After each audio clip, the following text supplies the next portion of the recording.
La Alemania de posguerra. En Alemania, los nacionalsocialistas, los nazis, habían estado en el poder desde 1933. El país había sido gobernado por un dictador y muchos alemanes lo siguieron fanáticamente, Adolf Hitler.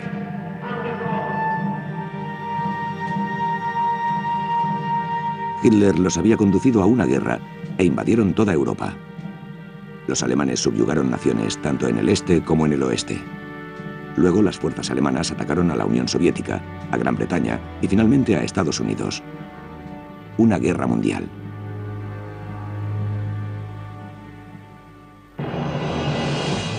Los soviéticos, los británicos y los norteamericanos se aliaron y contraatacaron, al principio por aire y más tarde por tierra. Los rusos desde el este, los ejércitos británicos y norteamericanos por el oeste. Lentamente los aliados vencieron a los nazis. Alemania no tenía amigos en ningún lugar del mundo. Dije a mis oficiales, solo mataremos a los fascistas. Conviviremos con los alemanes durante décadas, durante siglos. Pero cuando los aliados cruzaron la frontera, descubrieron algo atroz. Los campos de concentración, el asesinato en masa de judíos, gitanos y disidentes. Estábamos tan horrorizados por lo que habíamos descubierto y por lo que averiguamos, que no confiábamos en ningún alemán.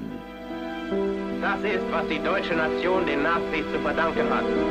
Einen verlorenen Krieg, 30 Millionen Tote und die wohlverdiente Verachtung der gesamten Welt. Si hubiésemos visto antes los campos de concentración y tantas personas asesinadas, habríamos matado más alemanes. La guerra casi había terminado. Los aliados avanzaban inexorablemente y la capitulación de los ejércitos alemanes era solo cuestión de semanas.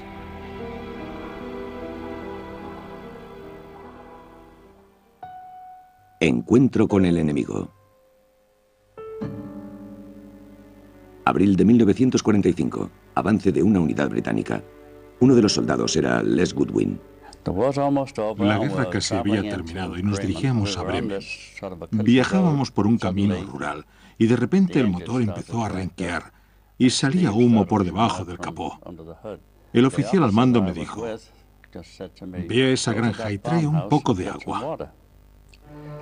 Les Goodwin tenía 18 años y era la primera vez que estaba lejos de casa.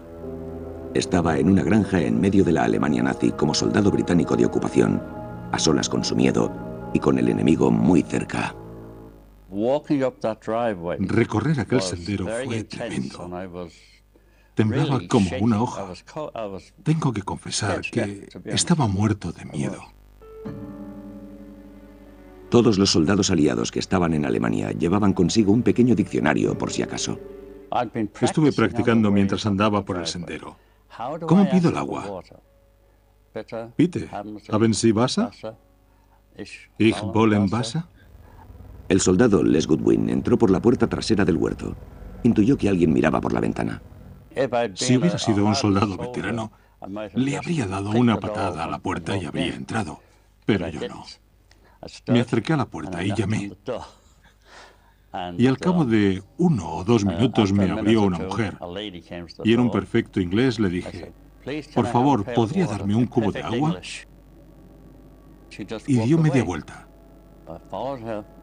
La seguí hasta la cocina, cogí un balde que había en el suelo, lo puse en el fregadero y abrí el grifo.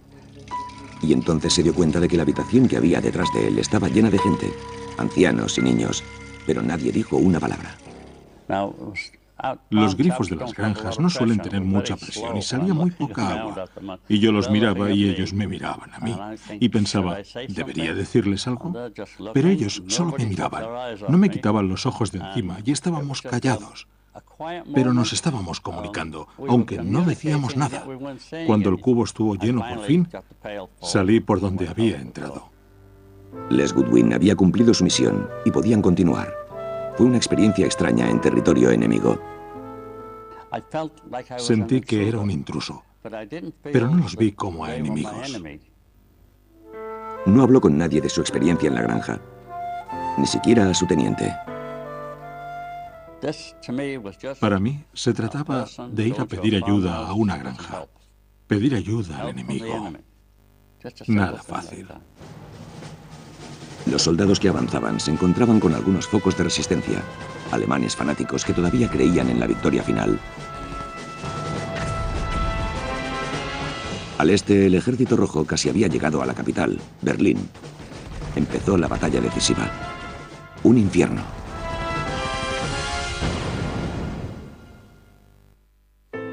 Mechthild Evers, de 19 años, estaba atrapada en el centro. Su novio era Karl-Heinz, guardia marina de la Armada alemana. Tal vez solo era el deseo de sobrevivir,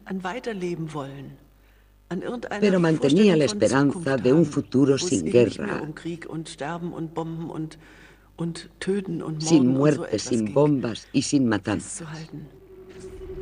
Estaba decidida a casarse con él como fuera, y fue una boda improvisada entre los bombardeos que asolaban Berlín. Por supuesto, en nuestra noche de bodas hubo un bombardeo. Nos fuimos al refugio antiaéreo y el guarda del refugio nos dio los 2 mejores asientos que había en el sótano y dio un irónico discurso. Con una voz teatral, como si fuera una fiesta de la alta sociedad, dijo algo así: aunque las bombas caigan del cielo, la creencia en la vida es más fuerte. Algo parecido. Estábamos sentados allí, cogidos de las manos, sonriendo y esperando el cese de la alarma para poder volver a abrazarnos. Hicieron un pacto, y si sobrevivían se reunirían en la pequeña isla de Hiddensee, en la costa del Báltico, que era un lugar tranquilo.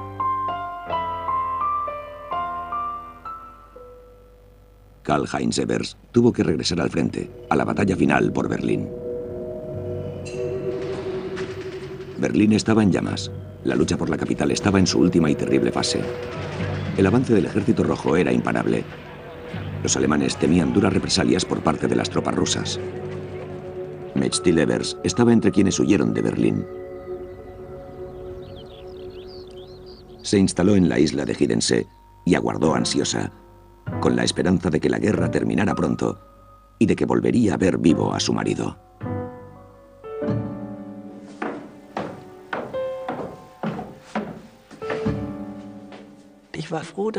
Me levanté por la mañana y vi que era el único huésped en aquella pensión de Neuendorf.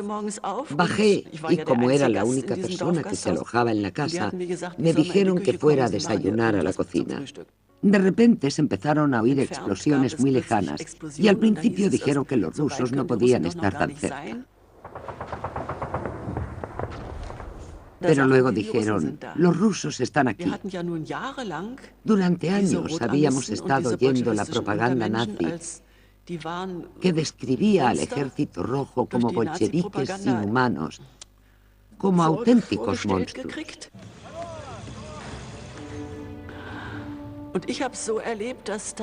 Vi cómo llegaban los camiones y gente que saltaba de ellos. Y entonces, asombrada, vi que mi marido bajaba de uno de los camiones.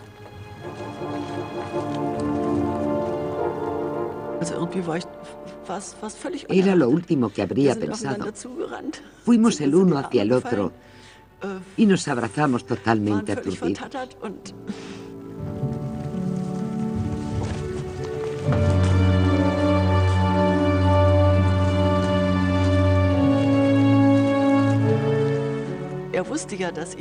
Sabía que yo estaría allí y por eso fue. La unidad de Karl-Heinz había depuesto las armas cuando vieron que era inútil seguir luchando. Había intentado llegar a Hiddensee, pero había caído en manos de los rusos. Pensaban ocupar la isla y lo llevaron como rehén. Nos quedamos en Neuendorf y vimos cómo se desarrollaban las cosas allí. Se alojaron en la misma pensión en la que yo vivía.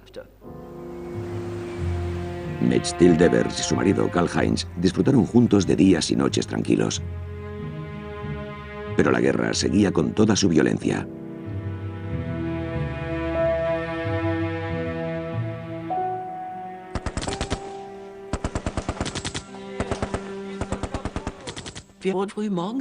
Nos despertamos muy temprano porque escuchamos tiros. Nos preguntábamos qué estaba ocurriendo. Tal vez había algunos alemanes locos que estaban luchando. Pero no, era un saludo. La guerra había terminado.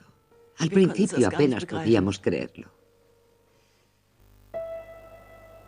8 de mayo de 1945. Las fuerzas alemanas se habían rendido. Testigos oculares informaron de que en las ciudades reinaba un silencio impactante. Im Osten, Westen, Norden und Süden ist der Krieg beendet.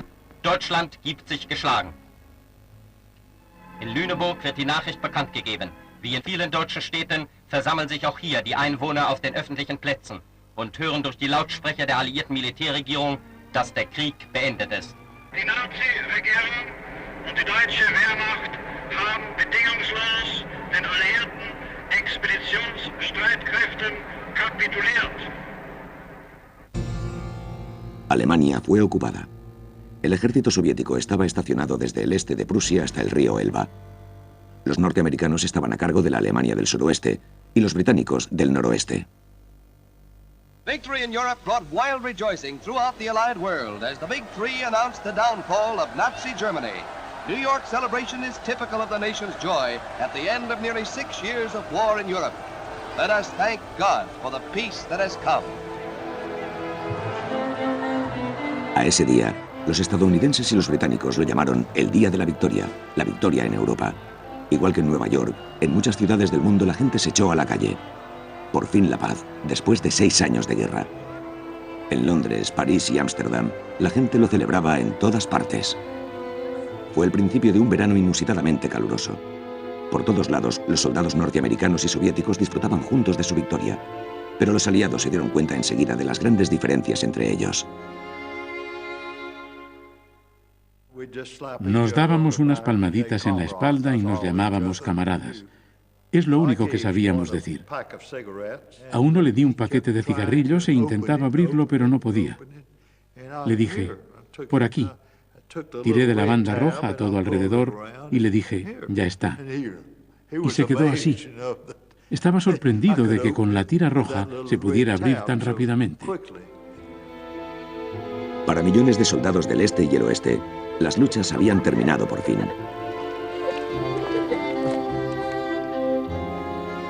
También hubo una fiesta de la victoria en Hiddensee, la isla del Báltico, en un hotel de la playa. E invitaron a los Evers. Yo tenía miedo de que las cosas se complicaran. Estaba un poco asustada. Pero luego lo pensé mejor y me dije, ¿por qué no?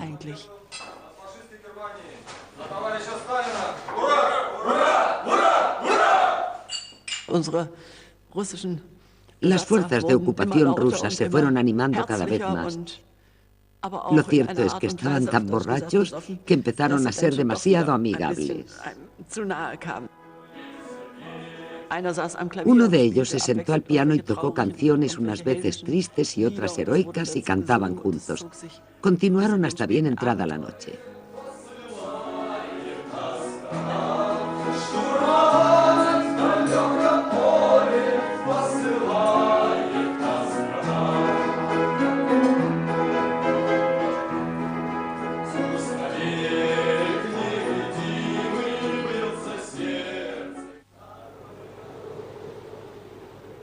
Los rusos ordenaron al matrimonio Evers que se marcharan de Hiddensee. Pero antes de volver a tierra firme, pusieron un sello muy necesario en la cartilla militar de Karl-Heinz, la prueba de que el comandante ruso había liberado a su prisionero de guerra. Los principios del verano de 1945 fueron inusitadamente calurosos, y la joven pareja regresó a casa. Durante el camino vieron soldados exhaustos y refugiados rezagados.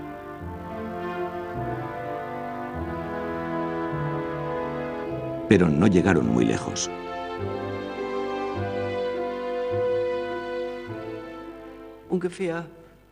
A unos 20 kilómetros al sur de Stralsund había un puesto de control del Ejército Rojo. Nos dieron el alto y tuvimos que identificarnos. Mi marido estaba muy contento con la anotación de su cartilla militar.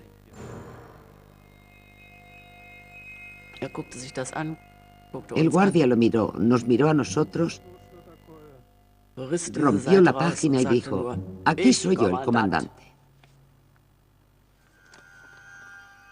Y eso fue todo. A las afueras del pueblo había una zona vallada con alambre de espino y la entrada estaba custodiada por una unidad con la insignia del Ejército Rojo. Dentro ya había muchos prisioneros alemanes.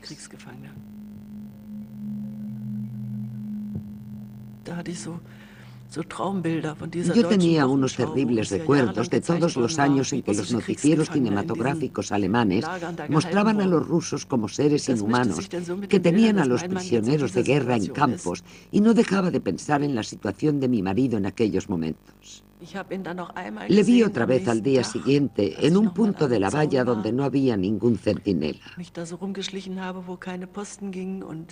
Le llamé y unos prisioneros dijeron que le harían llegar el mensaje. Llegó a la cerca y enlazamos los dedos entre los alambres. Me dijo que los guardias vendrían en cualquier momento y que los prisioneros iban a ser trasladados aquel mismo día. Me echaron y no vi cuándo se los llevaron. Pero aquella noche el cercado estaba vacío. Karl-Heinz Evers volvía a estar prisionero otra vez, internado en un campo de detención. Lo que más temían los soldados alemanes era la venganza del Ejército Rojo. Por eso muchos huyeron hacia el oeste, prefiriendo ser prisioneros de los norteamericanos. Los aliados tuvieron que alojar a gran cantidad de ellos, un total de 11 millones de prisioneros de guerra. Se construyeron campos improvisados en las afueras. Las condiciones eran terribles.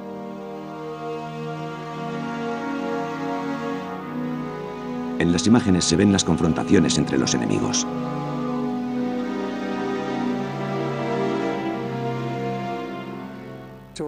En ese momento, un miembro del Waffen-SS llevaba un 88 en cada mano. Tenía granadas de mano en el cinturón, un Schneider entre los dientes y otro tipo de armas. Y cuando nos acercamos a él, descubrimos que se estaba desangrando. Los norteamericanos no solo iban pertrechados con armas, sino también con cámaras modernas, y mientras avanzaban lo filmaron todo en color. Miraban a los alemanes con curiosidad y también con horror. ¿Qué vamos a hacer aquí con los alemanes? No podemos poner un cordón sanitario a su alrededor y tenerlos encerrados durante años, porque así fomentaríamos la resistencia y el odio. La otra alternativa, el otro extremo, es matarlos a todos. Se utilizaron películas propagandísticas para preparar a los soldados norteamericanos para su labor en Alemania. Fraternization means making friends. The German people are not our friends. You will not associate with German men, women, or children. However friendly, however sorry, however sick of the Nazi Party they may seem, they cannot come back into the civilized fold just by sticking out their hand and saying, I'm sorry. Sorry. Not sorry they caused the war. They're only sorry they lost it. Los rusos en particular habían sufrido muchas crueldades por parte de los alemanes. Se usaron películas de animación para estimular la rabia y la combatividad de los soldados soviéticos.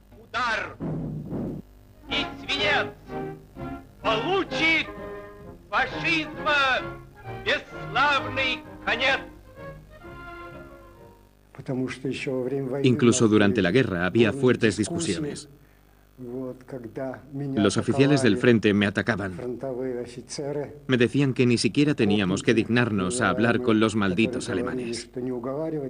Teníamos que matar a todos los que pudiéramos. Y yo decía, solo debemos matar a los fascistas. Viviremos con los alemanes durante décadas, durante siglos. Pero entonces, los ejércitos de ocupación descubrieron más fosas comunes, campos de concentración, campos de exterminio donde habían matado de hambre a miles de personas. Llegamos y abrimos la puerta. Aquella gente, cientos de personas, empezaron a salir y nos abrazaban, lloraban, se cogían a nuestras piernas y nos besaban los pies. No sabíamos quiénes eran, no sabíamos qué pasaba. Mickey Dorsey era el fotógrafo de su pelotón. No podía creer lo que estaba viendo con sus propios ojos e hizo algunas fotografías apresuradamente.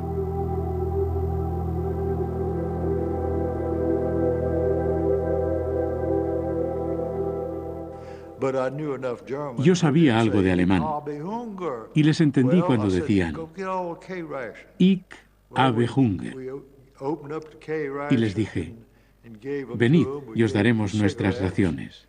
Les dimos nuestras raciones. Les dimos cigarrillos y esperaba que me pidieran que se los encendiera. Pero se comieron los cigarrillos, el papel y todo. El papel y todo. Se comieron todo lo que teníamos y algunos de ellos murieron ante nosotros después de comer lo que les dimos. Era demasiado para un muchacho de 19 años de Carolina del Norte. Pero lo peor estaba por venir. La parte del campo que seguía por el bosque estaba llena de cadáveres.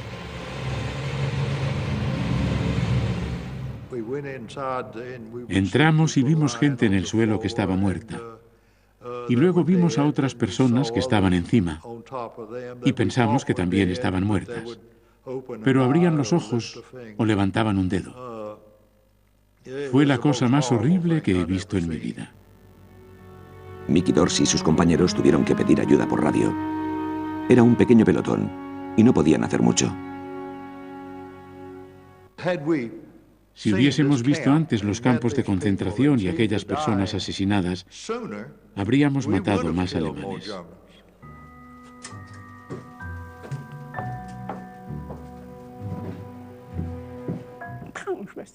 Yo era enfermera de quirófano. Los británicos dieron órdenes a todos los hospitales para que movilizaran a las enfermeras. Mañana a las 8 en la plaza del ayuntamiento. Lleven su uniforme de enfermera. Estuvimos 2 semanas de servicio cuidando personas enfermas. Helga Wiig tenía 21 años. Era una enfermera muy entregada. Había estado cuidando a las víctimas de guerra durante años. Esperaba poder descansar un poco ese verano. ¿Qué debo llevar? El uniforme. Sí, tal vez un conjunto de playa o un bañador. Cuidaremos a las personas enfermas del pueblo. Pensábamos que quizá íbamos a una zona de veraneo o a un lugar bonito. Helga Wiig y sus compañeras viajaron durante 3 horas en un camión del ejército británico. El viaje terminó en unos campos de entrenamiento del ejército británico, entre 2 pueblos de veraneo, Bergen y Belsen.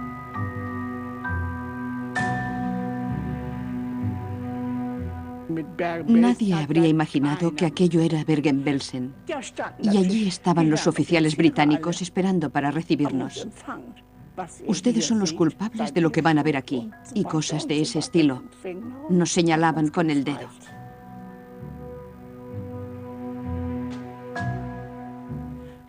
Y entonces llegaron los primeros pacientes del campo de concentración. No tenían ropa, nada, solo unas mantas de lana y no había suficientes camas.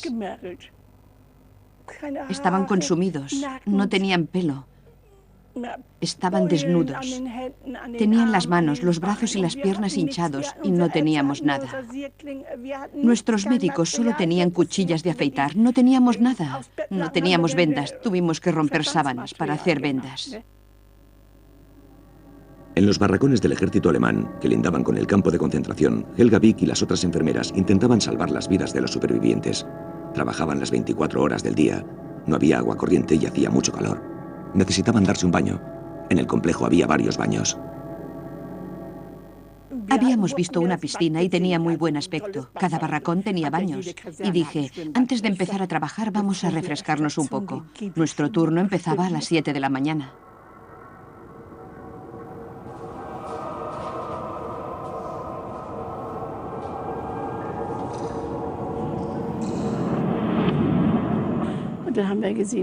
La piscina estaba llena de cadáveres, llena hasta los bordes, llena de cadáveres.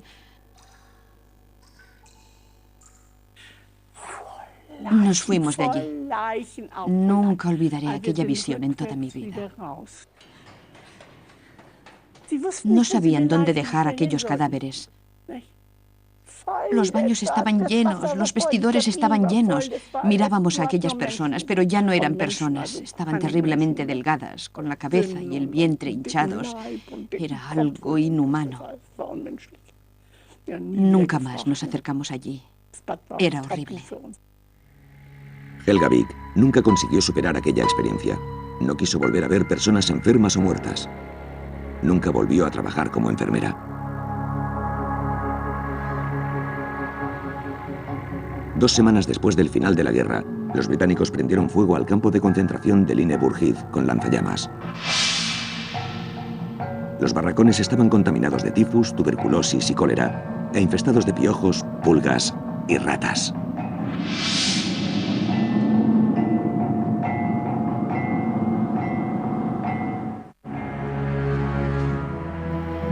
En toda Alemania, las fuerzas de ocupación obligaron a la población local a que vieran los campos de concentración y las fosas comunes. Mirad lo que habéis hecho.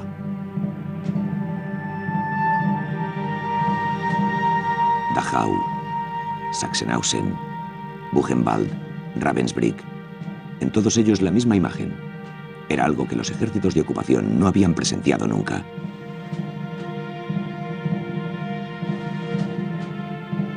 Los norteamericanos fotografiaron y filmaron este horror con todo detalle, y todo el mundo vio qué había ocurrido aquí.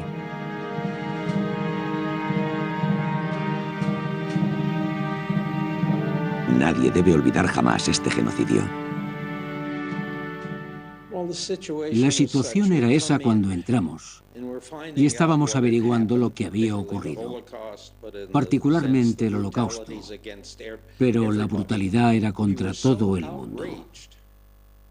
Estábamos tan indignados, incluso los antisemitas que había entre los estadounidenses, que los había, estábamos tan indignados ante lo que estábamos descubriendo que ya no confiábamos en ningún alemán.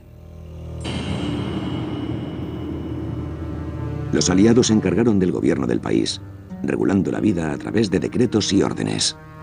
Auf Anweisung der Militärregierung versammelt sich die Menge auf dem Marktplatz, die alliierte Bekanntmachung bezüglich der Auflösung der Nationalsozialistischen Partei zur Kenntnis zu nehmen.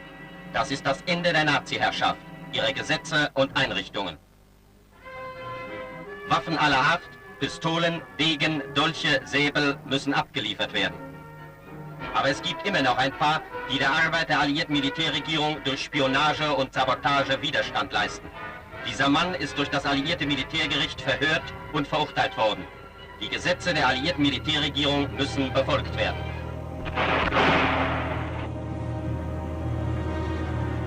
Lo primero que hicieron los alemanes fue borrar los vestigios visibles de su pasado.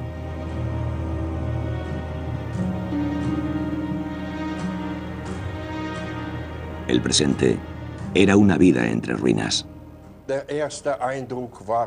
La primera impresión era horrorosa. Cuando ibas por la calle tenías que taparte la nariz. Las ruinas apestaban por los cadáveres de los berlineses que todavía estaban enterrados bajo ellas. Muerte y podredumbre por todos lados. Y anarquía. La sociedad corría peligro de caer en el caos. Das ist das Bild, das sich den Alliierten beim Einmarsch in Deutschland bot. Deutsche beim Plündern, selbst Kleidung, für die sie keine Verwendung haben. In jeder deutschen Stadt, in der sich solche Szenen abspielen, muss die Ordnung wiederhergestellt werden. Jeder Bürger muss sich bei der alliierten Militärregierung melden. Jeder erhält einen Ausweis. Ninguna ciudad alemana se había librado de los bombardeos de la RAF británica y de la Fuerza Aérea de Estados Unidos. Ahora había que retirar los escombros de las calles. Las fuerzas de ocupación pusieron a trabajar a los alemanes. Las mujeres de los escombros, como se las llamaba, trabajaban por cupones para comida o por un plato caliente. A los exmiembros del partido nazi se les obligó a trabajar. La peor afectada era Dortmund, en la región del Ruhr. La ciudad había sido arrasada. Pero a pesar de todo, la gente que había huido de las bombas regresaba en tropel a las ciudades. Incluso a Dortmund.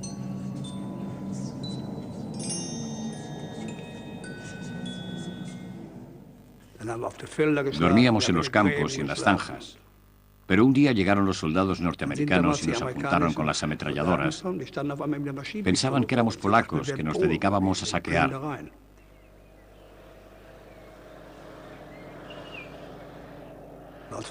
Pero cuando les dijimos que éramos alemanes, nos hicieron un sitio en su camión y nos llevaron hasta la carretera principal. No podían llevarnos más lejos. Tenían sus órdenes. Estábamos decididos a regresar a Dortmund. Allí estaban todos nuestros parientes. En aquella época, August Heinz Limpe solo tenía 5 años. Él y sus padres encontraron refugio en una casa en ruinas del centro de Dortmund. Estas imágenes las tomó una enfermera de la Cruz Roja que filmó a la familia Limpe. Mi padre lo pasaba muy mal. En esa época padecía asma grave. La Gestapo le había dado una gran paliza. Pero tuvo que probar que tenía trabajo, porque si no, no habríamos recibido permiso para volver a la ciudad. Era un puesto de guarda nocturno en un solar, pero nos dio derecho a vivir nuevamente en Dortmund. Vivimos allí unos 18 meses en el sótano.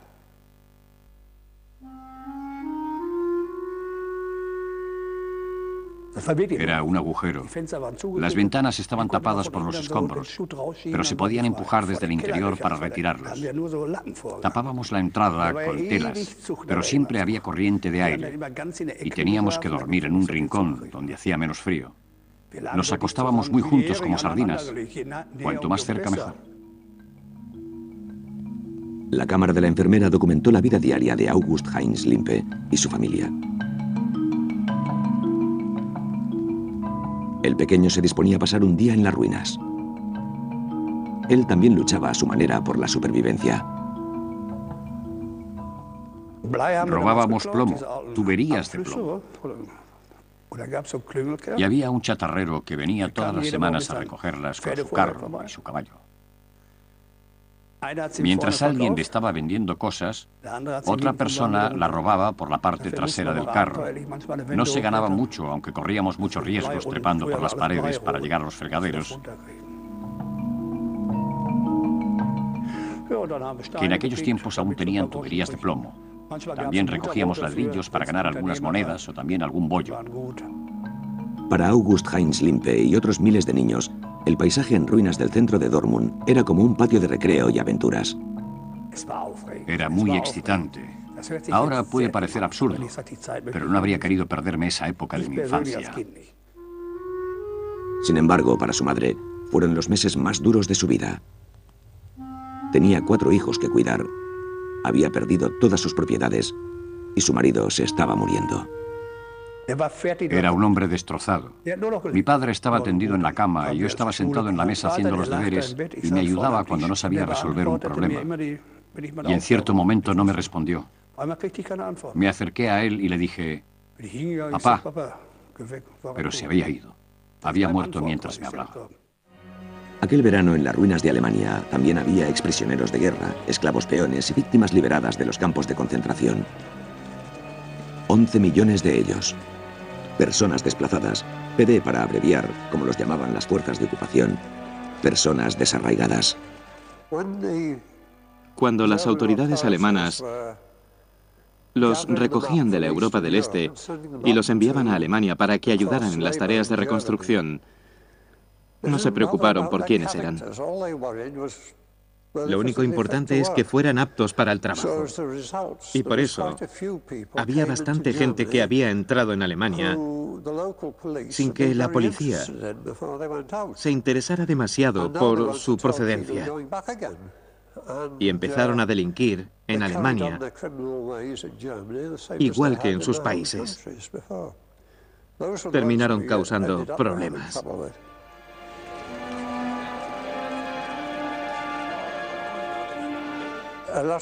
Muchas de esas personas habían sido muy maltratadas.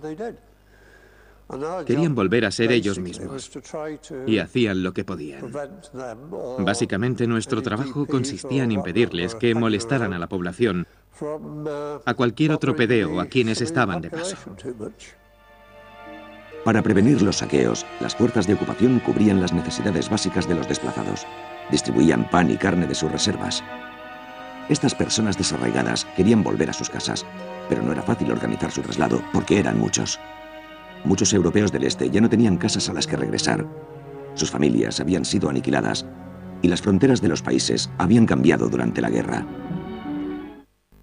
In diesem Lager bei Rottweil in Württemberg leben in glücklicher Erwartung ihrer baldigen Heimkehr in die Sowjetunion einige der zahllosen Männer und Frauen, jung und alt, die von den Deutschen gewaltsam zur Zwangsarbeit nach Deutschland gebracht wurden.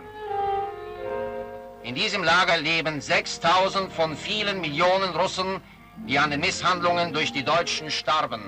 Russen, die die Qualen überstanden haben. Sie sind weit von zu Hause und sie spielen die Lieder ihrer Heimat. Sie tanzen mit schweren Schritten, denn sie sind müde, müde des Exils. Uno de ellos era Lev Alexandrovich Neto. Él también anhelaba regresar, pero los soldados norteamericanos le aconsejaron que no volviera a la Unión Soviética.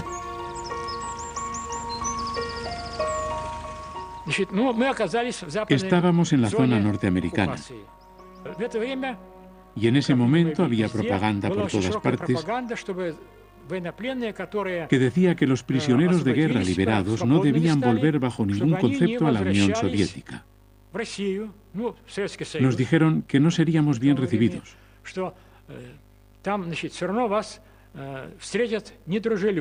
Pero ya lo sabíamos, porque Stalin había dicho que cualquier soldado soviético que se dejara capturar era un traidor. Durante la guerra, Stalin exigió a sus soldados que se suicidaran antes de ser hechos prisioneros. Por eso, Lev Neto se quedó en la zona norteamericana. Pero estaba decidido a no ingresar en ningún campamento.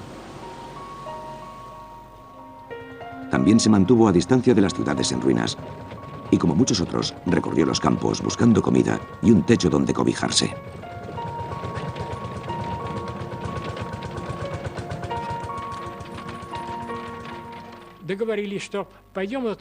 Decidimos ir por los pueblos y ofrecernos para trabajar en las granjas y ayudando en lo que fuera necesario.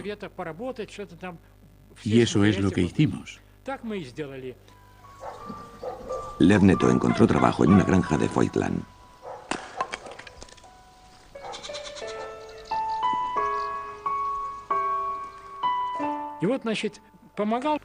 Ayudaba en la granja.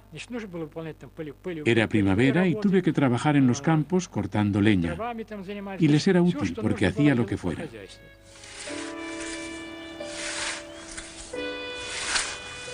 En todas partes se necesitaba mano de obra. La esposa de un agricultor alemán alojó al joven ruso. Else era una buena ama de casa.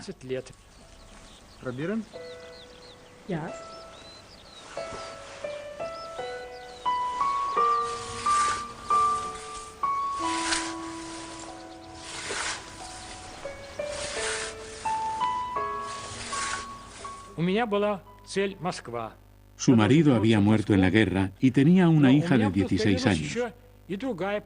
Yo quería irme a mi casa, a Moscú, pero algo me lo impedía.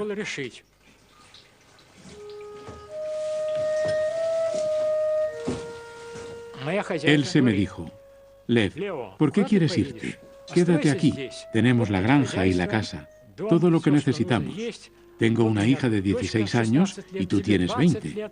Podéis vivir juntos.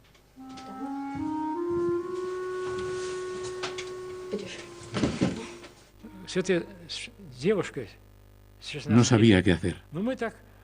Yo me sentía muy unido a la chica. Me gustaba mucho. ¿Qué debía hacer? ¿Volver a Moscú o quedarme en Alemania? Nunca había imaginado vivir sin mi padre, mi madre y mi hermano. Había crecido con mi hermano y de niños éramos inseparables hasta el 22 de junio de 1941, cuando oímos en la radio que había estallado la guerra. Lev Neto decidió volver a la Unión Soviética. Su nostalgia era más fuerte que su amor por la joven. Se unió a un grupo de rusos que regresaba, a pesar de las advertencias.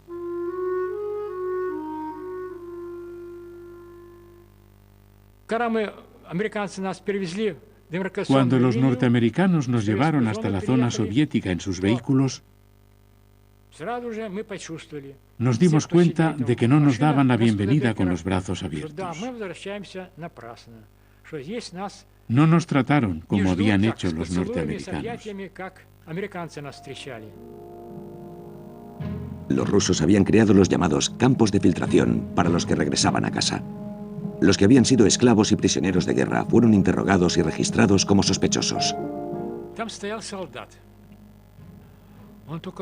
Había un soldado mirándonos con gesto agrio y farfullando algo.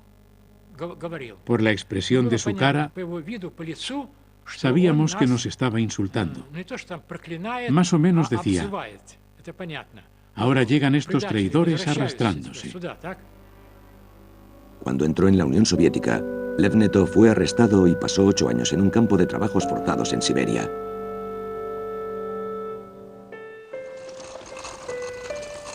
El primer verano en paz en Alemania, la gente se instalaba en las ruinas y empezaba a vivir otra vez. Los alemanes derrotados empezaban a disfrutar de la paz, de la tibieza del sol, de la libertad. Yo vivía en un edificio con las ventanas mirando al patio. La parte trasera de la casa había sido bombardeada.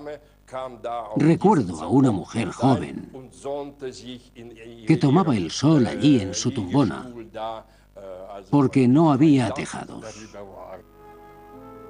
En Berlín y otras ciudades alemanas abrieron las primeras terrazas de los cafés y los salones de baile y las cervecerías al aire libre estaban llenos de gente con ganas de vivir. El 6 de julio de 1945, el primer tren de cercanías empezó a funcionar otra vez en Berlín, la línea 1 entre Kreuzberg y Wannsee.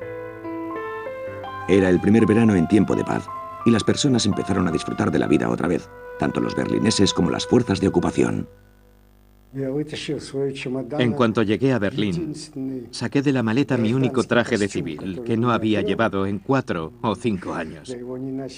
Me lo puse, cogí mi sombrero y fui al lago Weissensee. Había una banda tocando y las parejas paseaban y charlaban.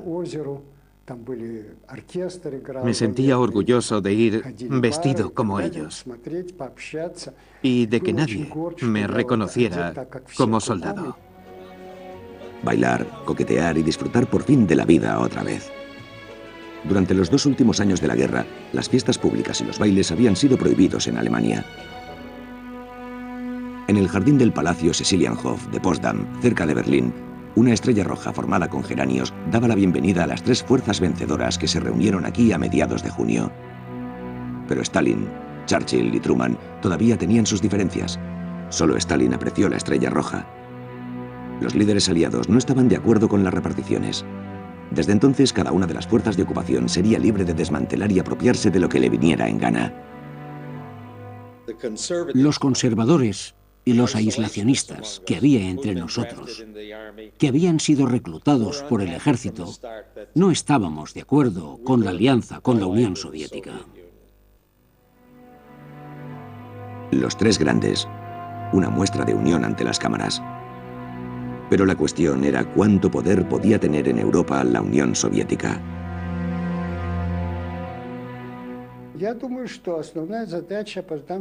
Creo que el objetivo principal de la Unión Soviética en la conferencia de Potsdam era asegurar lo que habíamos conseguido después de la caída de Alemania. La conferencia reveló lo que los vencedores pensaban sobre el futuro de Europa. No estaba muy claro qué debía ser Europa. El tema principal era el sentido de la victoria y de las grandes posibilidades que traía consigo. Después de Potsdam, Alemania perdió 1/3 de su territorio. Pomerania, Silesia y parte del este de Prusia sería para la administración polaca. El resto fue dividido en 4 zonas. Francia también formó parte de las fuerzas de ocupación. Millones de personas, refugiados de los territorios del este de Alemania, se quedaron sin hogar.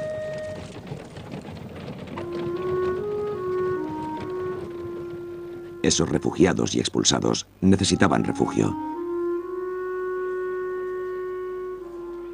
Se dividió a las familias. Los niños que buscaban a sus padres vivían en la miseria y aprendieron a valerse por sí mismos entre las ruinas.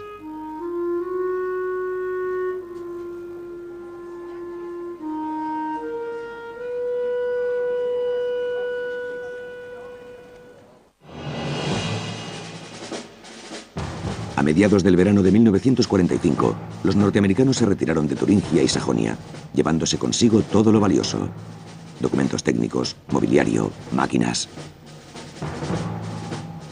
El Ejército Rojo se trasladó a su nueva zona de ocupación.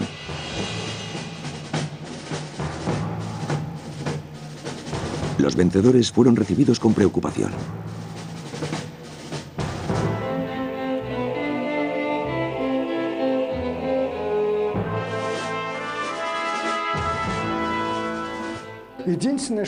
Tuve la sensación de que de pronto todos los alemanes eran antifascistas. Admitían que Hitler había existido, pero decían que personalmente siempre habían estado en contra del fascismo. Tal vez era una forma de autodefensa psicológica. A finales de julio de 1945, los franceses entraron en su nueva zona de ocupación. Baden-Baden, qui fut au milieu du siècle dernier la ville d'eau d'élection des princes allemands et des têtes couronnées d'Europe, connaît aujourd'hui les lois de l'occupation française. Dans ces hôtels, les administrations françaises se sont installées. Dans ces rues circulent les uniformes français. Les trois couleurs surmontent les noms allemands. Cuando llegué, el ambiente era tenso, de desconfianza. Los alemanes tenían miedo de las fuerzas de ocupación, y era comprensible. Y nosotros temíamos que quienes todavía estaban bajo la influencia nazi no nos recibieran bien. Había mucha desconfianza.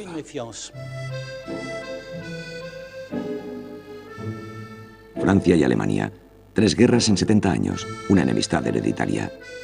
Los habitantes alemanes del sur de Baden, Regensen y Württemberg se habían acostumbrado a los norteamericanos. La gente también tenía miedo aquí.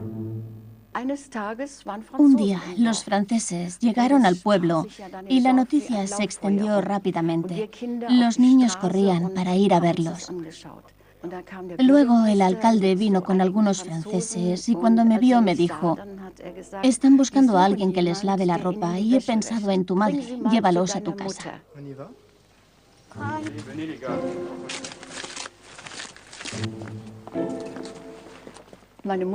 Mi madre se llevó un gran susto cuando me vio llegar a casa acompañada de unos soldados extranjeros.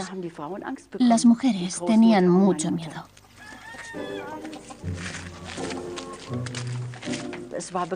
Todos sabíamos que los franceses estaban requisando mobiliario y ganado. Nosotros teníamos algunas gallinas y un cerdo y podían quitárnoslos. Sabía que mi abuela sentía una gran hostilidad hacia Francia porque su marido había muerto en un hospital militar francés al final de la Primera Guerra Mundial. El padre de Margaret tampoco había regresado de esta última guerra. Margaret tenía que ayudar en los quehaceres domésticos y cuidar de su hermano menor. Tener padre era algo infrecuente en aquellos días. Me asombró la población. Solamente había mujeres, ancianos, niños y discapacitados. No había hombres jóvenes. Los franceses habían sufrido mucho con la ocupación alemana y la gente temía que se vengaran.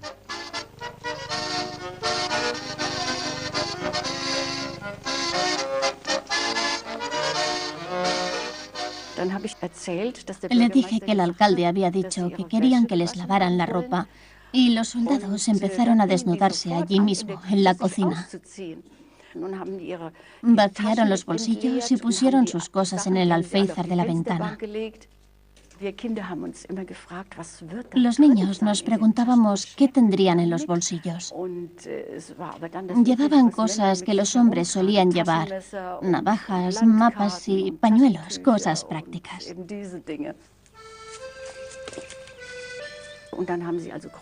Los soldados tenían un poco de jabón. Mi madre y mi abuela se pusieron a lavar y empezaron a hablar en alemán, creyendo que los franceses no entenderían ni una palabra. Dijeron, podrían tener manchas de sangre de nuestros soldados. Y mi abuela dijo, si alguien me hubiera dicho alguna vez que unos franceses estarían sentados ahí, en ropa interior, esperando a que les lavásemos sus uniformes, nunca lo habría creído. Cuando dijo la palabra franceses, ellos aguzaron el oído y miraron fijamente a las mujeres con desconfianza. ¿De qué estarían hablando? Y mi abuela, que era muy lista, salvó la situación diciendo, solo sé una palabra en francés. Parapluie. Parapluie, dijo uno de los franceses, y eso relajó el ambiente. Los franceses se rieron y todo volvió a la normalidad. Había muchos encuentros extraños en la Alemania ocupada.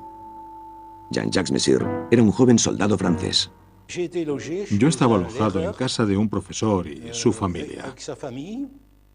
Tenía mi propia habitación. Jean-Jacques Messire había sido aceptado allí por orden del gobierno militar, pero no se sentía a gusto. La habitación que yo ocupaba era la de su hijo, que había desaparecido en el frente ruso. Y yo, un soldado de ocupación francés, estaba en su habitación. Eso me hacía sentir mal. Aquella familia había perdido a su hijo. Y yo, aunque no era un enemigo, era un extranjero que estaba utilizando la habitación de su hijo. Las fuerzas de ocupación tenían un poder ilimitado en Alemania. Decidieron repartirse Alemania. El maravilloso verano de 1945 estaba llegando a su fin.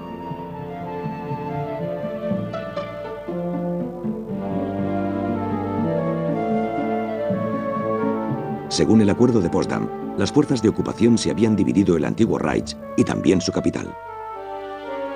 La zona especial de Berlín, que ahora tenía 4 sectores. El destino de Berlín quedó sellado como futura zona en conflicto del mundo político.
La Alemania de posguerra. La Segunda Guerra Mundial había terminado. El gobierno y las fuerzas armadas alemanas se habían rendido incondicionalmente. Los vencedores eran Norteamérica, la Unión Soviética, Gran Bretaña y Francia, y ocuparon Alemania. El primer año de la posguerra empezaba para las fuerzas de ocupación y los ocupados en un país devastado por la guerra. No podías andar, las calles estaban llenas de escombros. Pero la vida empezaba a aparecer otra vez entre las ruinas de las ciudades bombardeadas y quemadas.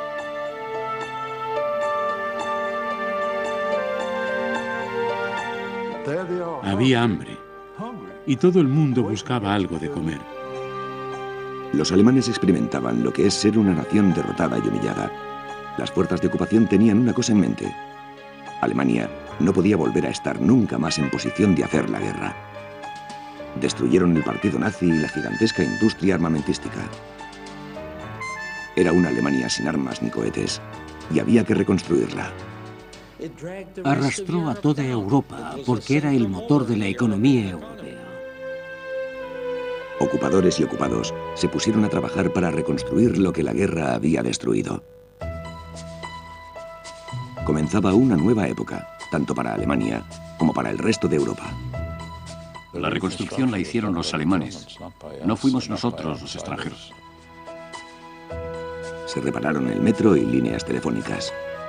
El agua corriente y los sistemas de alcantarillado volvieron a funcionar. Me sorprendió que solo 2 meses después de la guerra, la vida había vuelto a la normalidad, si se podía llamar normal bajo esas condiciones. Entre las ruinas, el pulso de la nación alemana empezó a latir otra vez.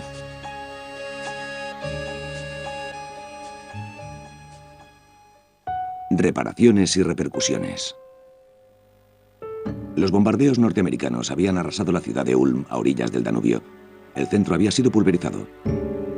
Elsbeth Sumsteg sobrevivió a esa agonía. La guerra no solo había destruido su casa, sino también su familia. Su marido había muerto justo antes de que la guerra terminara. También perdí a 2 hermanos. Sabíamos que uno de ellos se había hundido con su U-Boat. No teníamos noticias del otro y unos años después tuvimos que declararlo muerto. En aquella desgraciada época empecé a pensar cómo ganarme la vida.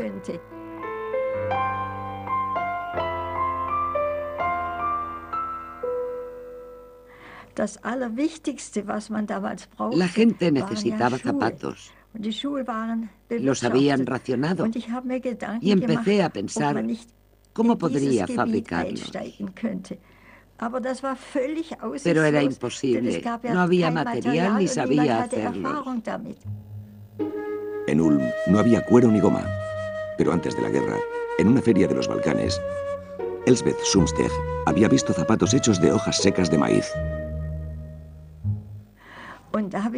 Pensé que aquella podría ser la solución, pero había muchas dificultades. Como puede imaginar, el principal problema era conseguir el material. En Ulm no había maizales, pero en las tierras bajas se cultivaba maíz en verano y se recogía en otoño.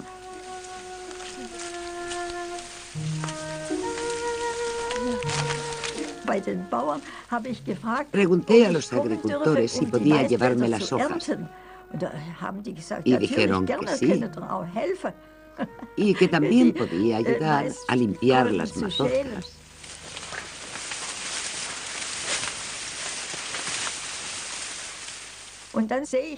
Todavía veo la imagen, sentados al sol del otoño pelando mazorcas.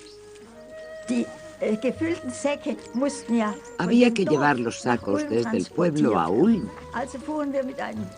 y los cargamos en una carreta tirada por bueyes. Enseguida empecé a hacer tiras con las hojas para tener la materia prima para hacer los zapatos. Pero había un largo camino que recorrer antes de confeccionarlos. Las mujeres cortaron neumáticos viejos de bicicleta para hacer las suelas de los zapatos de paja. Consiguieron el cordel mediante intercambios. Hicimos un par de zapatos de muestra y la noticia se extendió. Tal vez puedan hacernos unos zapatos. Venía mucha gente a pedirlos, sobre todo para los niños.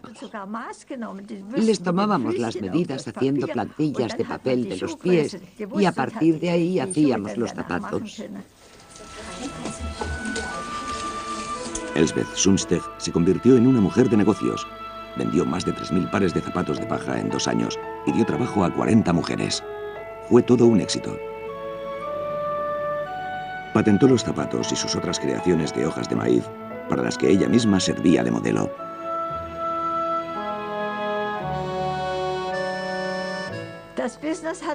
La empresa prosperaba. Para mí era como un desafío y además era un trabajo divertido y satisfactorio. Era absorbente y me mantenía ocupada. Y así no me acordaba de la miseria que todavía nos rodeaba. Ulm se estaba limpiando, como todas las poblaciones de Alemania. La industria no había sido gravemente afectada por los bombardeos. Solo eran inservibles el 20% de las empresas y las fábricas. Pero los puentes, las estaciones de ferrocarril y las vías estaban muy dañados y había que reconstruirlos. Berlin bekommt nach und nach wieder den Anschluss an die Welt. Dieser direkte Zug Berlin-Brest-Litovsk hat Anschluss an den Sibirien-Express. Ist es nicht eine angenehme Vorstellung, von der City von Berlin schnurstracks nach Wladiwostok reisen zu können und nur ein einziges Mal umsteigen zu müssen? Me sorprendió que solo 2 meses después de la guerra, la vida había vuelto a la normalidad. Si se podía llamar normal en aquellas condiciones.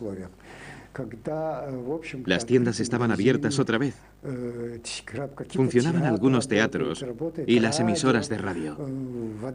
Y se restableció el suministro de agua corriente. Eso me sorprendió mucho. Yo diría que los alemanes se merecen un gran respeto por ser personas tan prácticas y conseguir que la vida siguiera otra vez, solo 2 meses después de una destrucción total. Der Wiederaufbau schreitet ständig vorwärts. Jede Stadt entwickelt ihre eigene Methode von Entrümmerung und Aufbau. Zunächst müssen überall die Ruinen beseitigt werden. Dann heißt es Millionen und Abermillionen von Kubikmetern Schutt abfahren. Hunderttausende arbeiten täglich in allen Zonen an der Wiederaufrichtung ihrer Heimatstädte. Aufräumen und aufbauen. Das ist der Rhythmus, der das Arbeitsjahr 1946 bestimmt. Las montañas de chatarra metálica fueron convertidas en objetos útiles. Los platos de aluminio se convirtieron en sartenes, los cascotes de las bombas en latas de leche, los cascos de acero en coladores. En la primavera de 1946 se celebró la primera feria comercial de la posguerra, la famosa Feria de Muestras de Leipzig. Ganz besonderes Interesse fanden diesmal natürlich die Werkzeugmaschinen und die Baumaschinen. Auch bei der Beseitigung der Trümmer und bei der Wiederaufrichtung unserer Städte muss man allmählich von der arbeitsintensiven Wirtschaft zu technisierten Verfahren übergehen. Besonders groß war die Zahl der Ziegelabputzmaschinen verschiedenster neuer Konstruktionen sowie die Apparate für stromlose Fertigung. Los socialistas y los comunistas lo hacían a su manera. En la zona soviética, la reforma agraria de septiembre de 1945 barrió los antiguos derechos de propiedad. In allen Dörfern versammelten sich die Bauern und Landarbeiter. Bauernkomitees oder Bauernausschüsse erhoben ihre fordernde Stimme nach Bodenreform. Sie alle hatten aus der Geschichte gelernt. Die jahrhundertealte Forderung der landlosen und landarmen Bauern nach einer durchgreifenden Bodenreform wurde endlich Wirklichkeit. Todas las fincas de más de 100 hectáreas fueron expropiadas y redistribuidas, principalmente entre los expulsados de sus tierras. La caída del Tercer Reich marcaba el final de la propiedad privada de una vez por todas.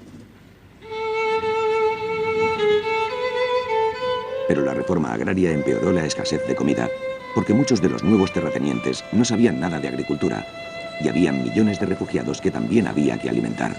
El sistema de racionamiento de alimentos falló. Los alemanes estaban desesperados por conseguir comida, aunque solo fueran unas hierbas. Überall am Rande der Stadt wächst etwas für unseren Kochtopf. Man muss es nur kennen. Die jungen Lindenblätter als Salat. Bitte, bedienen Sie sich. Das bescheidene Gänseblümchen kommt als Spinat zu neuer Geltung. An feuchten, sumpfigen Stellen wächst der großblättrige Huflattich, ein wohlschmeckendes Gemüse. Sogar Kratzdistelspinat empfiehlt der Professor. Und jetzt der Clou, Giersch, das ergiebigste Gemüse. Las fuerzas de ocupación se alimentaban de algo mejor. Había mucha caza, porque los alemanes no podían cazar, ya que no se les permitía usar armas de fuego. Habíamos formado un pequeño grupo. Salíamos al monte y traíamos algunos jabalíes. Teníamos un cocinero que además era carnicero y hacía unos platos deliciosos. Así nos apañábamos y comíamos bien. Por otro lado, los civiles pasaban hambre en toda Europa. Personas desesperadas buscaban sobras en los cubos de la basura de las fuerzas de ocupación. El comercio no funcionaba y el dinero no tenía valor. Surgió una inmensa economía secundaria, el mercado negro. Yo pensaba, Dios mío, ¿esto es el mercado negro? Debe de serlo, pero ¿deberíamos hacer trueques ahí?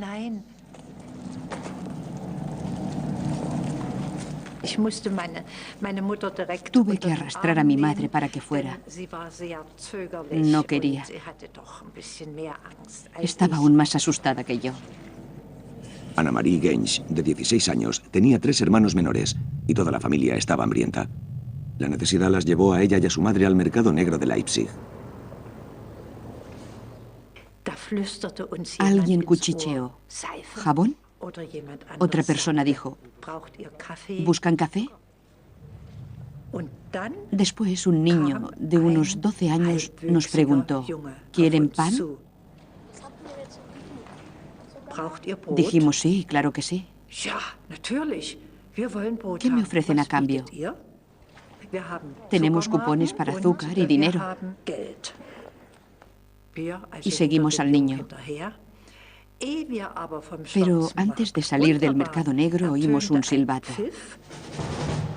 Una redada, parte del juego del gato y el ratón de la posguerra. En todas partes, las fuerzas de ocupación intentaban evitar el comercio clandestino. Pero las redadas no disuadían a la gente.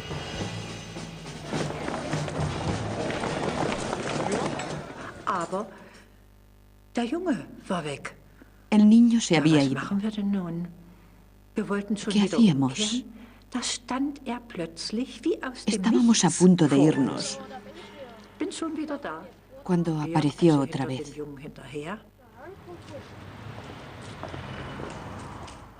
Nos llevó a un patio. Yo estaba un poco recelosa.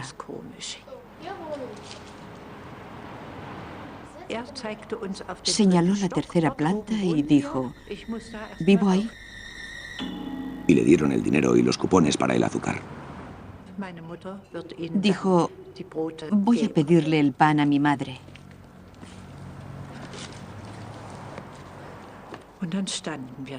Nos quedamos esperando, pero el niño no volvía y empezamos a gritar. ¿Hola? ¿Hola? La voz resonaba en el patio.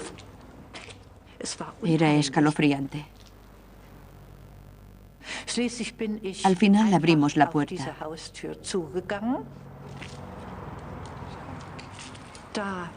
Yo estaba horrorizada. Era un vestíbulo sin techo. No había escaleras, ni pisos, nada. Y al final del pasillo una gran montaña de escombros. No quedaban pisos en el edificio, solo la fachada. Lo sentí mucho por mi madre. Lloraba. No podía hacer nada para consolarla. Y yo también tenía ganas de gritar de rabia por habernos dejado engañar. Para las 2 mujeres fue un episodio angustioso, para otros millones de personas un acontecimiento diario, y era tema de conversación en el noticiario cinematográfico semanal. Hier verwandeln sich Schreibmaschinen in Schuhe, Höhensonnen in künstliche Gebisse. Kein Zauberer bringt sowas fertig. Nanu, plötzlich die Polizei? Was denn, will die auch tauschen? Haben Sie eine Ahnung? Razzia! Razzia, sage ich Ihnen. Leider wird die Freiheit auf den Tauschmärkten öfter von gewissenlosen Elementen für Schwarzhandelsgeschäfte missbraucht. Rücken Sie mal raus mit der guten Lucky Strike. Sehen Sie, die Leidensgenossen warten schon, die den Aufenthalt auf dem Tauschmarkt zunächst mal mit dem auf dem Polizeipräsidium vertauschen. Los norteamericanos mantuvieron el mercado negro en funcionamiento. En su país había de todo y les proporcionaba todo lo que necesitaban. Gasolina, máquinas, comida.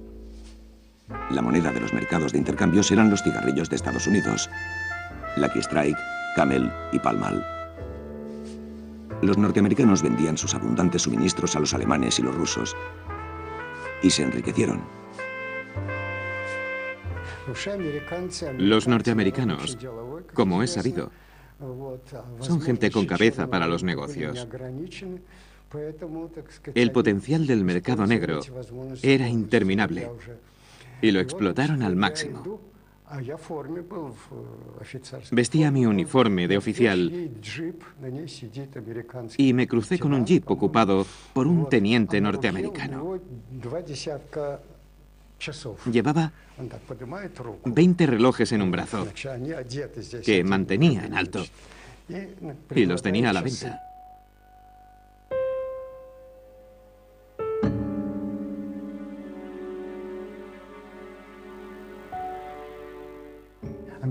Los norteamericanos descubrieron que los relojes eran muy populares entre los rusos. Y me dijo, Iván, ¿quieres un reloj? No, tengo uno. Y le mostré el mío. Bueno, pues cómprame el Jeep. Y le dije, ¿cómo vas a justificarlo ante tus superiores? Y contestó, diré que se ha roto. Puedo venderte el Jeep. Podías comprar todo lo imaginable. Los soldados norteamericanos se instalaron en Alemania. Sacaban el mayor provecho de la situación. Washington estaba muy lejos.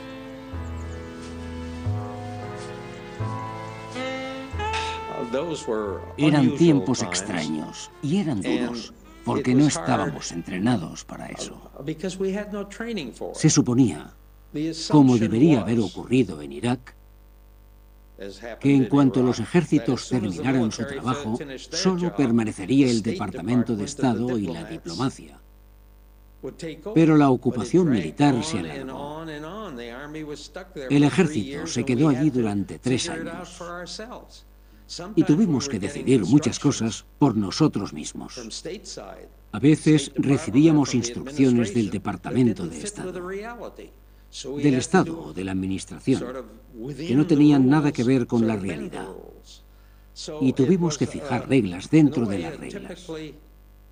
En cierto modo, era un enfoque típicamente norteamericano, que no siempre es seguir las normas al pie de la letra.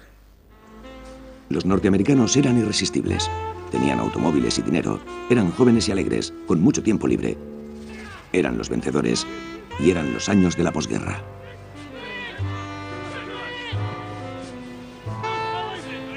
Uno de ellos era Mickey Dorsey, de Carolina del Norte. Mickey era el furriel de su unidad, en Augsburg, cerca de Múnich.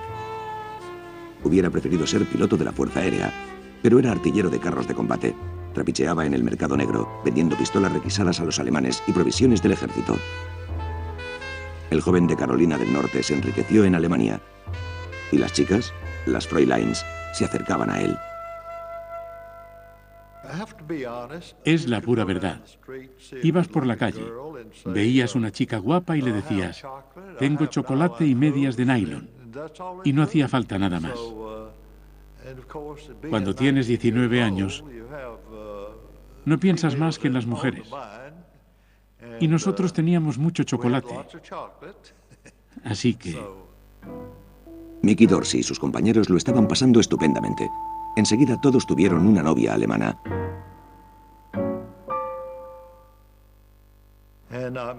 Conocí a una jovencita, María Geiger.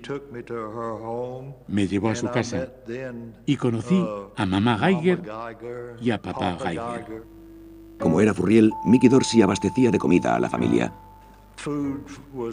Los alimentos escaseaban en aquella época. Y yo les llevaba café, azúcar y otras cosas. A veces un poco de carne. Y también iba a cazar y mataba a algunos jabalíes.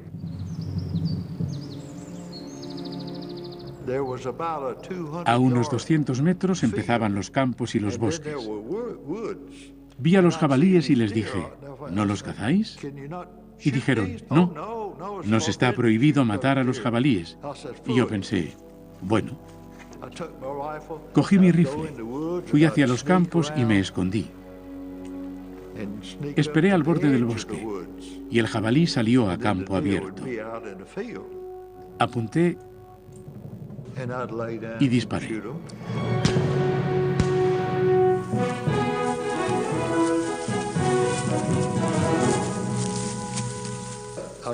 Maté uno, lo até y lo arrastré. La bala le atravesó el corazón. Cuando lo llevé a la casa, por supuesto, tenía el uniforme lleno de sangre y de barro. No sé si lo pronuncio bien, pero la madre dijo, Mickey, du bist so schmutzig, mach auf mit deine Kleidung. Me quité la ropa y mientras ella la lavaba, me dio ropa del padre, una camisa y unos pantalones. Mickey Dorsey dio la carne a la familia de su novia y se convirtió en el héroe del vecindario. Con un amigo como Mickey no pasarían hambre. A veces salían a pasear en el automóvil que la unidad de Mickey había confiscado en algún sitio.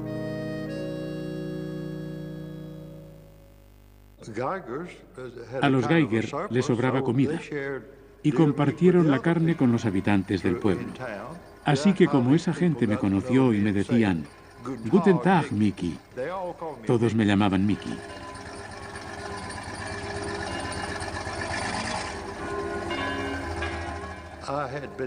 Me hice muy popular en aquella pequeña comunidad. María y yo paseábamos cogidos de la mano por los alrededores de la iglesia.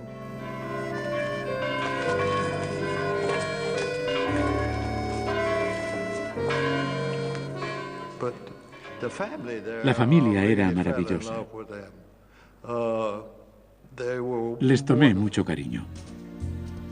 Por entonces, Mickey Dorsey llevaba más de un año viviendo en Alemania, como casi los 300.000 soldados norteamericanos de ocupación. Celebraron el primer aniversario de la victoria como una fiesta de cumpleaños. Mickey Dorsey prosperaba y ganaba tanto en el mercado negro que podía ahorrar toda la paga del ejército para cumplir un sueño que tenía desde hacía mucho tiempo. En aquella época, aparte del dinero que enviaban a casa, los soldados no ahorraban demasiado. Yo sí, y lo enviaba a casa, porque pensaba que cuando regresara me compraría un coche nuevo, una avioneta o algo así, y lo hice. Me compré un automóvil y una avioneta, sí. Y para mí, igual que el título de la película, la vida era maravillosa. Pero su estancia en Alemania tenía que terminar algún día. La repatriación se organizó por un sistema de puntos. A finales del verano de 1946, el furriel Mickey Dorsey y cientos de compañeros regresaron a Estados Unidos. Adiós, Alemania.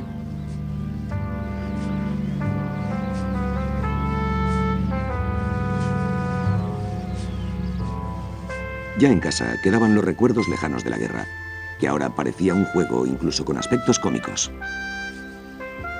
Los norteamericanos se llevaron a casa toneladas de trofeos.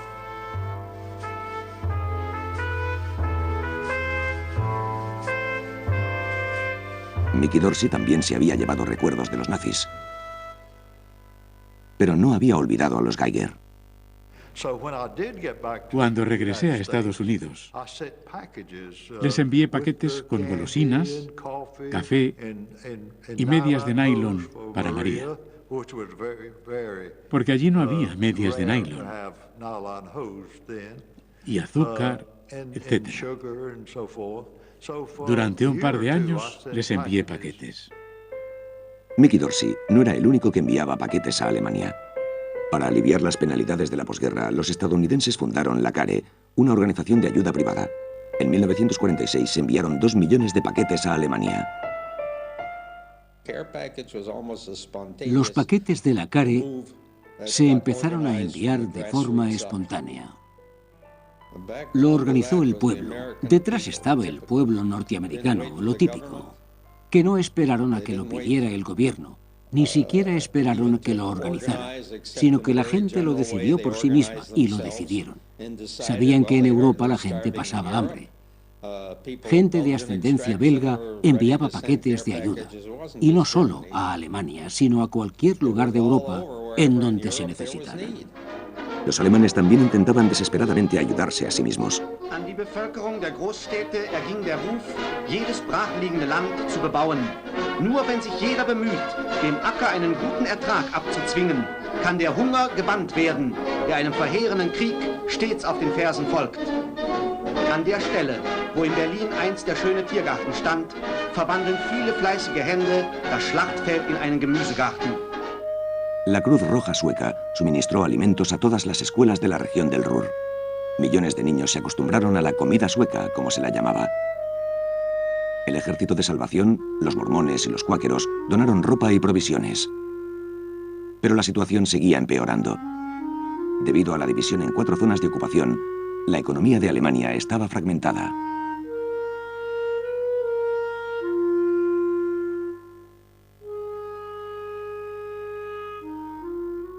Alemania estaba dividida.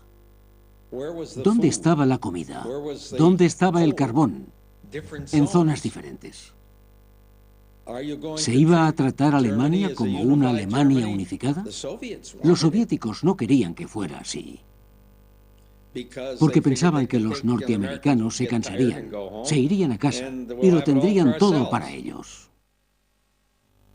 Las fuerzas de ocupación habían aceptado considerar a Alemania como una única entidad económica, pero entre las 4 zonas apenas se comerciaban ni se realizaban intercambios. Los rusos y los norteamericanos ocupaban inmensas regiones agrícolas.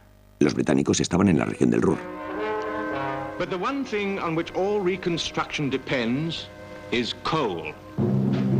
Without coal, there can be no power and no transport. In Essen, our coal control has taken over the Krupp family mansion as its headquarters.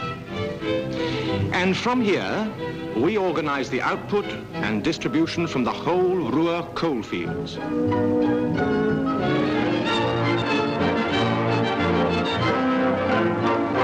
Last summer, what was called Operation Coal Scuttle brought 30,000 miners back from the Wehrmacht.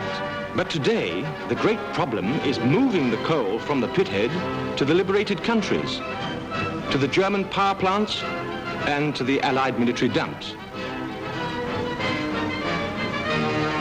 For the Germans themselves, there is no coal. They must go out in the woods and parks to cut wood, to strip the bark off the trees, to collect brushwood and carry it home in handcarts and prams. A finales de 1946 empezó un invierno muy frío. Der bitterste Frost seit Jahren mit Temperaturen von unter 20 Grad verhinderte vielerorts Arbeit und Aufbau, lähmte Wirtschaft und Verkehr, gefährdete Leben und Gesundheit. Los puertos se helaron. El poco carbón que les había quedado a los alemanes después de las indemnizaciones no se podía transportar. Hacía mucho frío. Recuerdo particularmente el invierno de 1947. Estábamos a 25 grados bajo cero y el puerto estaba helado.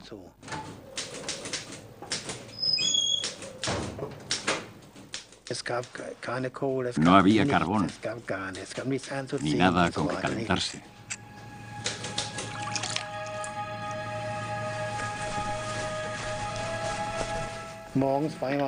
Teníamos una estufa de carbón y uno de nosotros tenía que encender el fuego todas las mañanas.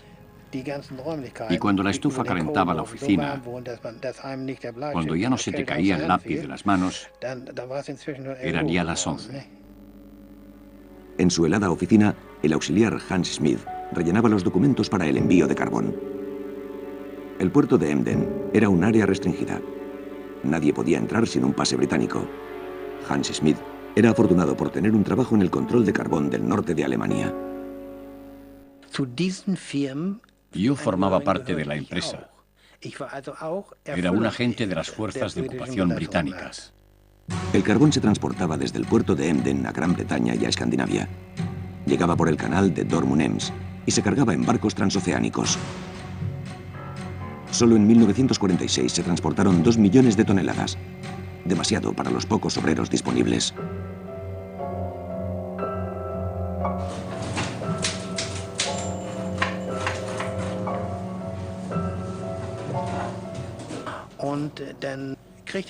Y entonces, un día recibí una carta ordenándome que fuera a trabajar de obrero portuario para las fuerzas de ocupación británicas. El auxiliar de oficina Schmidt tuvo que trabajar en un carguero, distribuyendo y nivelando el carbón. Llegué al puerto y subí a bordo. Se había cargado una gran cantidad de carbón de coke y yo tenía que nivelarlo en las esquinas. Miré hacia arriba y por un pequeño agujero vi que la grúa estaba a punto de soltar una carga inmensa.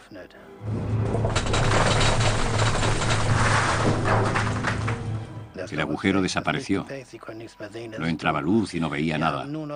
Solo tenía la lámpara de carburo, una pala y una placa de metal. Hans Schmidt estaba aterrorizado.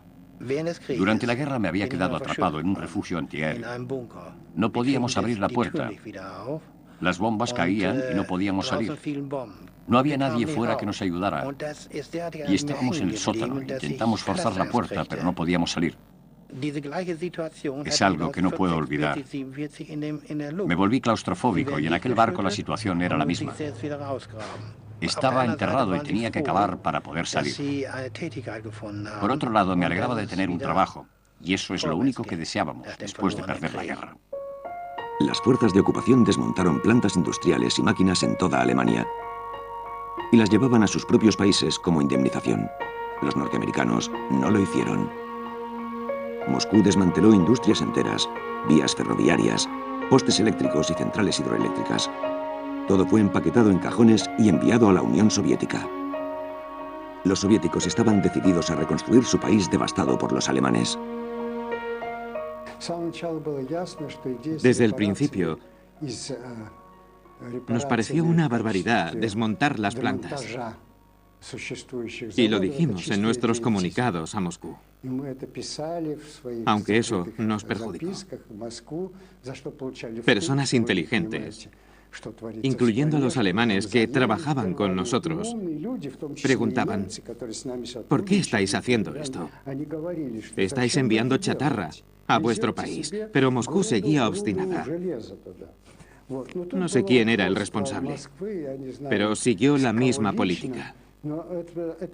El resultado fueron pérdidas, porque dañó tanto nuestra reputación en Alemania como nuestro propio desarrollo económico. Fueron los cimientos para estar 20 años atrasados tecnológicamente. Miles de tornos, herramientas eléctricas y generadores desaparecieron en algún lugar de la Unión Soviética, donde se oxidaron, porque casi nadie sabía montarlos. En la zona francesa, las indemnizaciones también estaban en pleno apogeo. La plus forte concentration de fabriques de chaussures d'Europe est en zone française. En attendant d'arriver à l'ancien rythme de production, soit 2,5 millions de paires, elle envoie mensuellement en France 300 000 paires. L'Allemagne paie. Grâce à cette réussite de base, les hauts fourneaux, les fonderies, les aciéries ont pu être remises en marche au service du vainqueur. L'Allemagne paie. Todas las fuerzas de ocupación estaban de acuerdo en que no se debía permitir que Alemania fabricara armas nunca más. Por eso se desmantelaron los cárteles, las fábricas de armas, y las grandes empresas se dividieron en unidades más pequeñas. Por supuesto, una de nuestras ideas era que no íbamos a dejarles industrias para fabricar armas de guerra. Los vencedores descubrieron fábricas secretas de cohetes en el centro de Alemania, donde se habían desarrollado las infames bombas V1 y V2. Los norteamericanos se llevaron las piezas y los cerebros creadores de la tecnología de los cohetes, que más tarde serían la base para el programa espacial estadounidense. La tecnología de los U-Boat alemanes interesó a la Marina Real Británica, pero los germanos habían colocado una trampa en los U-Boat abandonados, un legado letal. Era de noche, pero había luna llena. No había electricidad, así que la única luz era la de la luna. Harry Henshaw tenía 18 años, estaba de guardia en la planta de los U-Boat de Kiel y temía las represalias de los alemanes. El sargento me llevó a la oficina. Quédate aquí y no te muevas de esta oficina hasta que alguien venga a revelarte. Estaba un poco nervioso porque no sabía qué iba a ocurrir. Estuve dando vueltas y luego me senté en un escritorio. Empecé a oír el tic-tac del reloj. Es una sensación terrible. No sabes qué va a pasar. ¿Ha terminado tu vida? ¿Vas a saltar por los aires? Así que enseguida pensé, esto es una bomba y va a explotar. No había ningún lugar en la oficina donde pudiera refugiarme, solo debajo de otro escritorio. Esperé la explosión. Estaba temblando. Y al final, no sé cuánto tiempo pasó, 20 minutos más o menos, como el reloj seguía haciendo tic-tac, salí de mi escondite y me volví a sentar.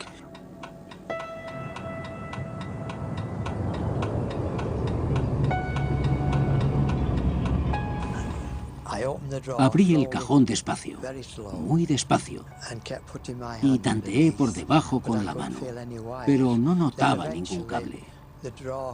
Abrí del todo el cajón, pero no había ningún cable. Era un pequeño reloj despertador de viaje. Estaba muy contento, muy aliviado, y me levanté y me puse a bailar. Bueno, no bailé, pero estaba muy contento. El ejército británico confiscó los datos técnicos y luego voló los astilleros de los U-Boot de Kiel y Bremerhaven.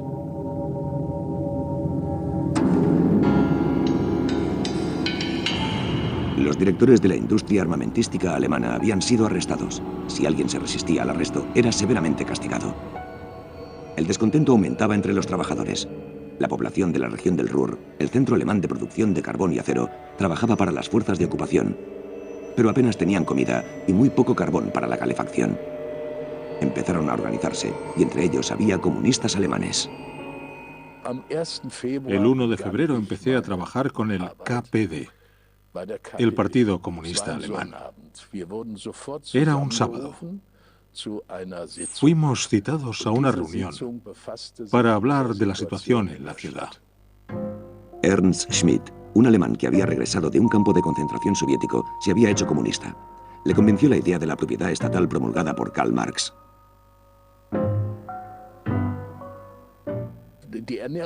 La escasez de alimentos era catastrófica.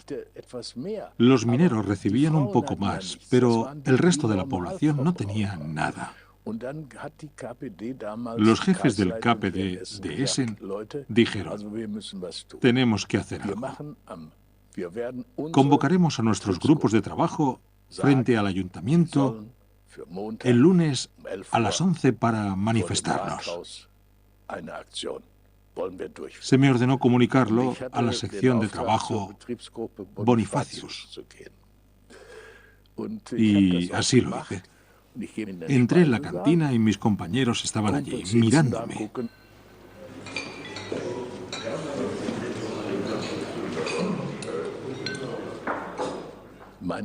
Yo estaba muy nervioso.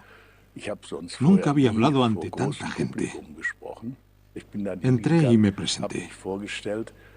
Luego me quité las gafas, que se hacían con los cristales de las máscaras antigas y se sujetaban detrás de las orejas con un elástico. Me las quité cuando empecé a hablar, para que aquellas personas me vieran la cara. Y cuando terminé, recuerdo que mis últimas palabras fueron: bueno, hagámoslo. Y aplaudieron. Supe que les había impresionado y estaba muy orgulloso de mí mismo. Me dijeron: Ernst, has hecho un gran trabajo. Lo había conseguido.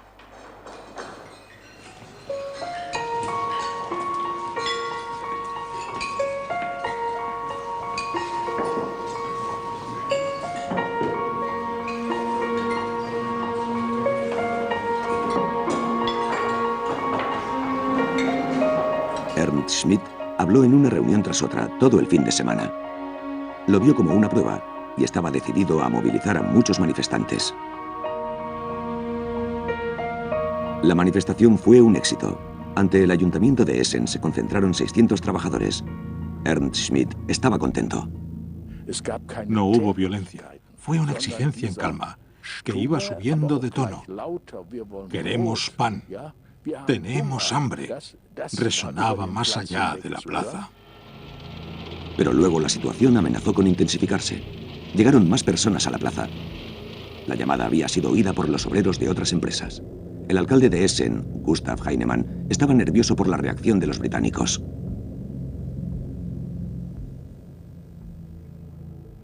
Entré en el ayuntamiento, al despacho del alcalde Heinemann. Aún lo veo sentado tras su escritorio.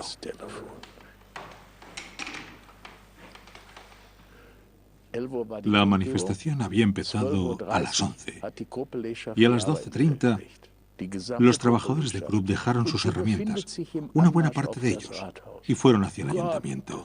Me dije, Dios mío, no puedo creerlo. Y allí estábamos, pensando qué íbamos a hacer.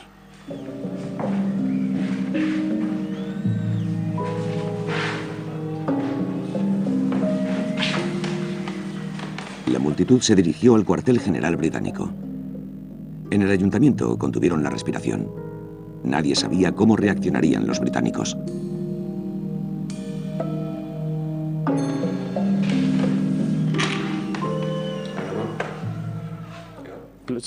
De pronto sonó el teléfono. Heinemann respondió y empezó a sentirse aliviado. Gracias a Dios. Los obreros de Krupp se habían ido a casa tranquilamente porque los británicos habían prometido enviar toda su flota de camiones desde Essen a Bremen para repartir pan. Se pusieron en camino enseguida y a la mañana siguiente había pan en Essen. La vida en Alemania volvía lentamente a la normalidad. En Stuttgart, sede de Mercedes-Benz, los tranvías funcionaban por fin otra vez. Los norteamericanos querían levantar la economía, por lo menos en la Alemania occidental. Querían un baluarte contra el comunismo y un mercado para su economía altamente productiva. Si no se permitía que la industria alemana volviera a funcionar, una industria de paz, arrastraría en su caída al resto de Europa. Era el motor de la economía europea y nosotros nos veríamos obligados a mantener una Europa que estaba hundida. Si queríamos que Europa se recuperara sin que fuera una carga para nosotros, teníamos que levantar a Alemania. El secretario de Estado norteamericano, James Burns, viajó a Stuttgart y pronunció un discurso en el Teatro Cívico. Un discurso dirigido a los alemanes y a todo el mundo. Era un momento decisivo en la política norteamericana. Había que ayudar a Alemania. En cierto modo, el Plan Marshall se dejó entrever en el discurso de Burns. Era una idea fantástica. He leído algunos artículos en donde se decía que en realidad el plan era de Truman. Pero todo el mundo odiaba a Truman en aquella época y dijo que le dieran el nombre de Marshall para que fuera aceptado. Era un concepto fantástico. Probablemente por primera vez en la historia de la humanidad, el conquistador reconstruía al vencido. In Stuttgart hielt der amerikanische Außenminister Burns seine große, richtungweisende Rede. Er erklärte, Amerika wolle einen dauerhaften Frieden, der Deutschland die Möglichkeit gibt, sich durch Fleiß und Arbeit einen geachteten Platz unter den Nationen zu sichern. Außenminister Burns forderte ferner, außer der wirtschaftlichen Vereinigung Deutschlands, die Bildung zentraler Verwaltungsstellen und einer vorläufigen deutschen Regierung. También dijo algo en ese discurso que fue de gran importancia para millones de alemanes. Mientras haya fuerzas de ocupación en Alemania, nosotros estaremos aquí.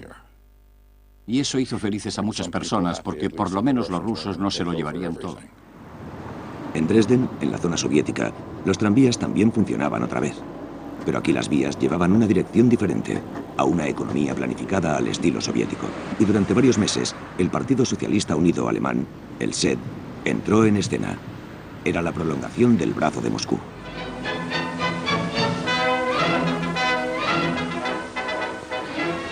Du Vati, das Wahlergebnis in Sachsen ist raus. Donnerwetter, absolute Mehrheit der SED. Na, das war ja auch nicht anders zu erwarten.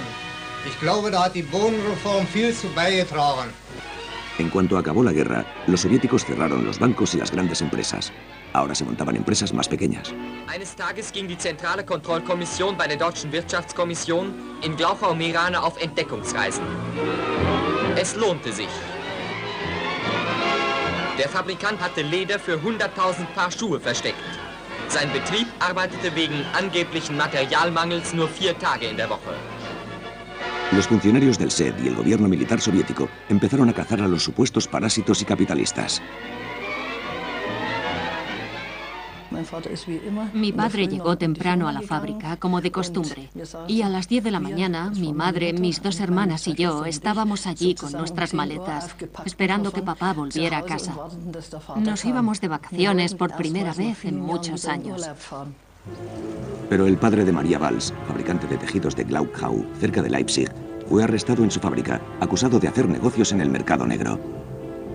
No informaron a la familia.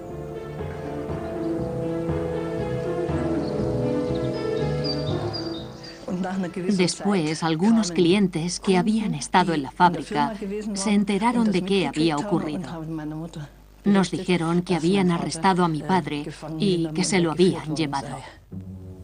Durante la purga de Glauchau, arrestaron a 30 propietarios de fábricas textiles que fueron interrogados y encarcelados.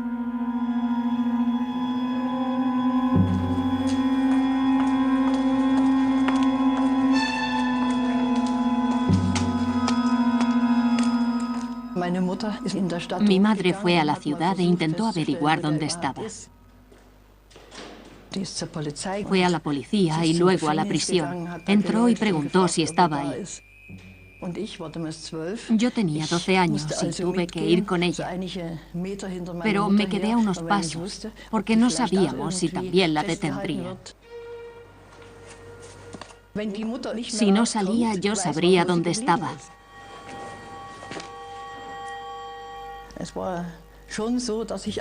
Ese día fue el final de mi infancia.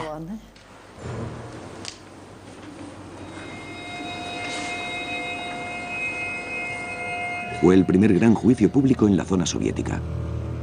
Los supuestos crímenes de los propietarios de las fábricas eran relativamente menores, algunos intercambios para mantener la empresa a flote.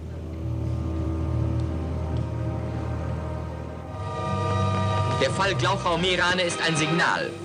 Hier wird rücksichtslos durchgegriffen, ohne Ansehen von Rang und Person. Las sentencias fueron severas. 15 años para la mayoría de los acusados. 4 fueron sentenciados a penas de muerte, aunque no se ejecutaron. La desesperada madre de Maria Valls envió a sus 2 hijas mayores a un internado, al oeste, en zona segura. Pero primero fueron a un fotógrafo. Una foto de despedida para su padre. Era un regalo de Navidad. ¿Qué más podíamos darle? Mi madre y las 3 hermanas fuimos a hacernos esta fotografía y así podría tener cerca a su familia.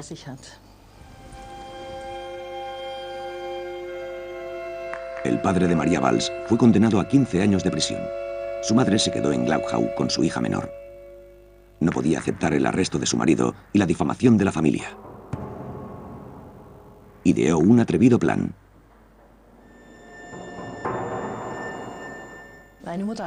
Mi madre dijo desde el principio que la única solución era escapar.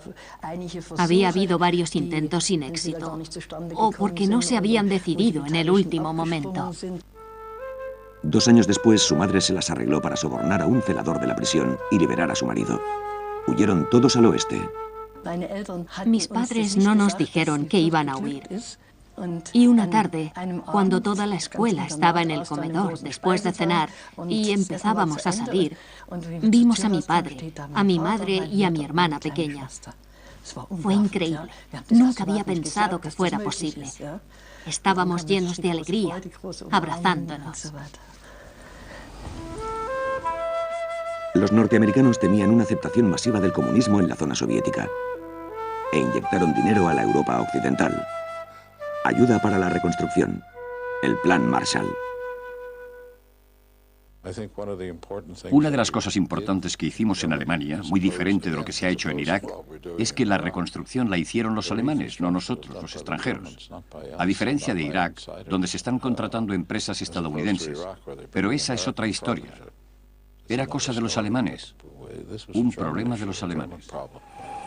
Los norteamericanos también ofrecieron millones del Plan Marshall a la Europa del Este, pero los soviéticos lo rechazaron, y el programa de ayuda económica más grande de la historia fue solo para el oeste. La división económica de Alemania se decidió en los años inmediatos a la posguerra.